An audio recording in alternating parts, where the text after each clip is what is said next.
اگر ہم نوجوان افسانہ نگار حسن ناصر کے افسانے شبی کو ایک خوفناک یا ہارر والا افسانہ یا ہارر فکشن کہیں تو میرا خیال ہے کہ بالکل بے جا نہیں ہوگا۔ حسن نے اس افسانے کو لکھتے وقت کمال کیا ہے۔ جس کمال سے انہوں نے اس افسانے کو بیان کیا ہے وہ بالکل بھرپور ہے، زبردست تاثر ہے اس میں، اور وہ بہت ہی شاندار انداز میں آپ کو متاثر کرتا ہے۔ اس افسانے میں ہم دیکھتے ہیں کہ ایک نوجوان اپنے گھر میں ایک ایسے کمرے میں داخل ہوتا ہے جو مدتوں سے بند ہے اور اس کو قفل لگا ہوا ہے۔ بہرحال وہ ایک عجیب سی کیفیت میں ہوتا ہے، اس قفل کو توڑتا ہے اور اس کمرے میں داخل ہو جاتا ہے۔ اب اس کمرے میں داخل ہو کر وہ ایک عجیب سے خوف کا شکار ہو جاتا ہے، کیونکہ اس کمرے میں ہر چیز گرد سے ہٹی ہوئی ہوتی ہے، اور اس کمرے میں ایک آئینہ بھی ہوتا ہے، اور وہ آئینہ بھی ہر طرف سے خاک سے بھرا ہوا ہمیں ملتا ہے۔ بہرحال یہ نوجوان جب اس آئینے کو صاف کرتا ہے تو چیخ پڑتا ہے، زور زور سے چیخیں مارتا ہے، کیونکہ ایک انتہائی قسم کا خوفناک چہرہ جس کے لمبے لمبے ڈریکولا جیسے دانت ہوتے ہیں باہر نکلے ہوتے ہیں اور ان سے خون رس رہا ہوتا ہے۔ اب اچانک دوسرا خوفناک واقعہ پیش آتا ہے۔ اچانک اس آئینے سے مختلفات باہر نکل آتے ہیں اور اس نوجوان کو چہرے پر مارنا شروع کر دیتے ہیں، جس سے نوجوان مزید خوف زدہ ہو جاتا ہے اور وہ ایک بار پھر زور زور سے چیخنے لگتا ہے۔ اب وہ نوجوان حیران ہو جاتا ہے، کیونکہ اسے آئینے میں ایک نئی شکل و صورت کا شخص نظر آتا ہے۔ یہ بالکل افریقہ کے فاقہ زدہ کسی شخص کا چہرہ ہوتا ہے۔ وہ بھوک سے نڈال ہوتا ہے، وہ بھوک سے بلک رہا ہوتا ہے۔ اب وہ نوجوان بالکل جیسے اس کمرے سے بھاگ رہا ہو، لیکن اس کو راستہ نہیں مل رہا ہو، دوبارہ اس کے منہ سے چیخیں نکلتی ہے۔ اس کے ساتھ ہی کمرے کا دروازہ زور سے کھل جاتا ہے اور وہاں سے اس نوجوان کی والدہ جو ہے ماں وہاں سے داخل ہوتی ہے۔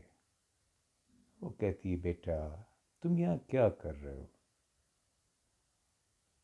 1000 مرتبہ کہا ہے تم لوگوں کو کہ شعور اور آگاہی والے کمرے میں مت جایا کرو، ورنہ تم لوگوں کا یہ حال ہوگا۔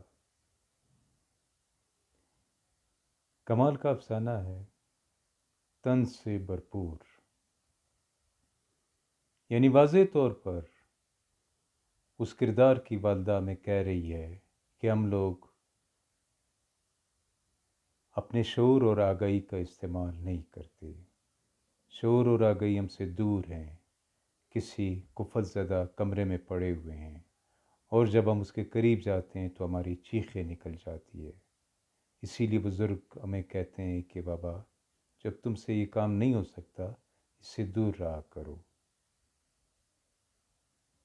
اب یہاں ایک اور بھرپور طنز ہمارے سامنے آتا ہے۔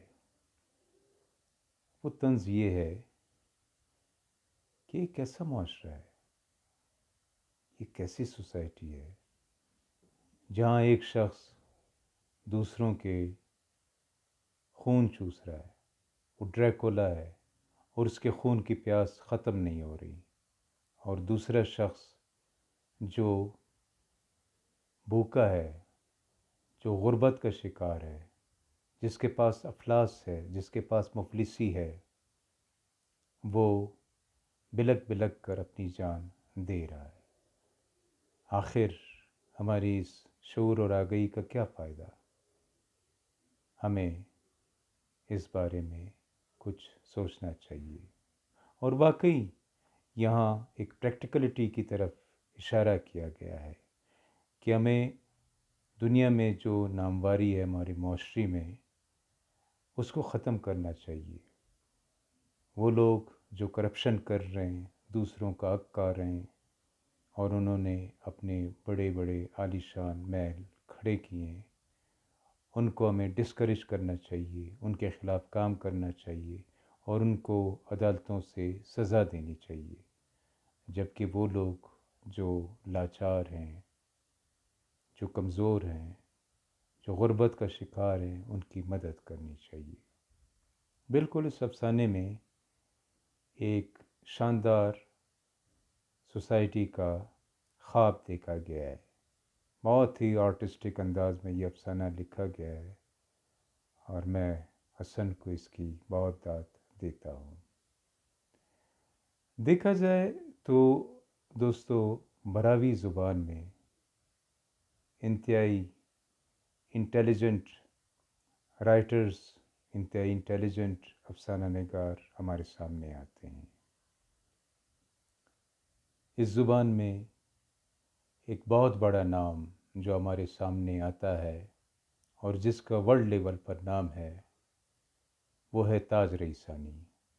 ان کے افسانے انجیر کا پھول، انجیر کا پھول، اس کا کئی زبانوں میں ترجمہ ہو چکا ہے، اور اس وقت اس افسانے کا شمار دنیا کے بیسٹ انٹرنیشنل فکشن میں ہوتا ہے۔ تاج نے بہت سارے ڈرامے بھی لکھے ہیں، اور ڈراموں کی وجہ سے بھی تاج کا بڑا نام ہے۔ تاج اس وقت بھی لکھ رہا ہے، اور ہمیں امید ہے کہ انشاءاللہ مستقبل میں بھی ان کے اچھے افسانے ہمارے سامنے آئیں گے۔ اسی زبان میں دوسرا بڑا نام ہے وحید ظہیر کا، جو بہت خوبصورت لکھتے ہیں۔ وحید کے افسانوں میں طنز ہوتا ہے، زبردست قسم کا طنز، بالکل کرشن چندر اور سعادت منٹو کی طرح۔ ان کے افسانے اتنے شاندار ہیں کہ میں اپنے ادبی کالم میں عموماً ان کا ذکر کرتا ہوں، اور میرے بہت سارے کالم ان پر اور ان کے آرٹ پر بالکل مختلف، یعنی ان کو سب سے علیحدہ کر کے میں نے لکھے ہیں۔ ان کے افسانوں میں ایسا جادو ہے کہ آدمی ان میں کھو جاتا ہے۔ وحید کے ایک افسانے کو میں نے انگریزی زبان میں بھی ترجمہ کیا تھا، جو ادبیات کے انگریزی شمارے میں کچھ عرصے پہلے چھپا بھی۔ بہرحال حسن بالکل کم عمر ہیں، نوجوان ہیں، ایک مقامی کالج میں لیکچرر ہیں، ان میں بھرپور جذبہ ہے لکھنے کا، اور اس وقت ایک اچھے استاد کی حیثیت سے وہ اپنے فرائض سر انجام دے رہے ہیں۔ حسن کا یہ افسانہ واقعی کمال کا افسانہ ہے۔ مجھے امید ہے کہ میں مستقبل میں بھی حسن کے بہت سارے اچھے افسانے پڑھ لوں گا۔ Thank you.